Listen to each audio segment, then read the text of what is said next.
ক্রেতা বিক্রেতার হাকডাক, দর কষাকষি, সরগরম কোরবানির পশুর হাট। গত কয়েকদিনের তুলনায় রাজধানীর হাটে ক্রেতাদের ভিড় খানিকটা বেশি। আছে ঝড় বৃষ্টির ধকলও। শেষ মুহূর্তে হাটে পশু সরবরাহ যেমন পর্যাপ্ত, তেমনি এর দামে কিছুটা হেরফের লক্ষ্য করা যাচ্ছে, যা ক্রেতা ও বিক্রেতা উভয় পক্ষকেই নতুন করে হিসাব কষতে বাধ্য করছে। বাট কিছু তো থাকে। শেষ সময়ে এসে বড় আকারের গরুর দাম কিছুটা কমতে শুরু করেছে। হাটে আনা সব গরু বিক্রি হবে কিনা, নাকি লোকসান নিয়ে বাড়ি ফিরতে হবে, আছে সে চিন্তাও। তবে ঠিক উল্টো চিত্র মাঝারি ও ছোট আকারের দেশি গরুতে।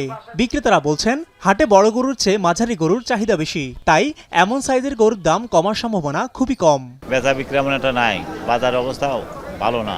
এই ছোট গরুর দামগুলো অনেক ভালো ছিল এবং বড় গরুর দাম এখন একটু আপাতত কম আছে আর কি। হাটে কেউ এসেছেন কোরবানির পশু কিনতে, আবার কেউ বা শুধু বাজার ঘুরে দেখতে।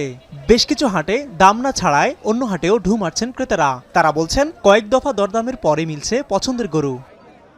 কমতেছে, মানে আর 2 দিন বাকি আছে তো মনে হয় ছেড়ে দিবে ইনশাল্লাহ। খুব রিজনেবল না, আবার খুব বেশি হাইও না, মোটামুটি লেভেল আছে, কেনা যাবে।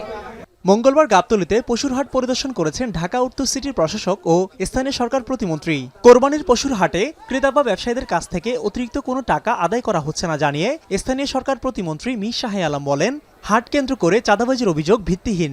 অন্যবারের তুলনায় এবার হাট ব্যবস্থা সন্তোষজনক বলে দাবি ডিএনসিসি প্রশাসকের। ক্রেতা বিক্রেতা উভয়ের সঙ্গে কথা বলেছি, সবাই বলেছে পরিবেশ ভালো আছে, স্বস্তিদায়ক আছে এবং হাসিলের যে বিষয়টি, মোট পশুর মূল্যর 5% যে বিষয়টা, এটা আমরা নিশ্চিত করেছি। আমাদের নজরে এখনো চাঁদাবাজির কোনো ঘটনা ঘটেনি। যদি এরকম কোনো সুনির্দিষ্ট অভিযোগ থাকে তাহলে আইন প্রয়োগকারী সংস্থা আছে, তারা ব্যবস্থা নেবে। ঝড় বৃষ্টির এই আবহ আর দামের ওঠানামার মাঝে চলছে সে সময়ের বেচাকেনা। এবার রাজধানী 2 সিটি কর্পোরেশনে 24টি হাট বসেছে। মিয়া আমিরুল, এখন, ঢাকা।